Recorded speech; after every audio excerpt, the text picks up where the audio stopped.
We joined Ceylon Academy of Gemological Studies because we are second generational jewelers and we wanted to know how to design jewelry on a computer. We have no background of computer designing and graphic designing, so this comes from a very foundational point, but I think we can safely say we have learned so much.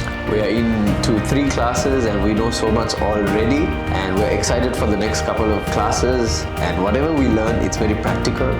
You can apply it to just day-to-day stuff. We've already created rings, we've already designed things that I didn't know how to design, and the teacher, the lecturer is very helpful.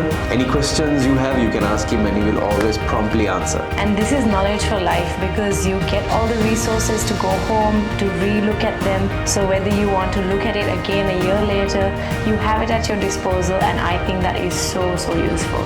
So if you want a place to learn computer design for jewelry, this is the place.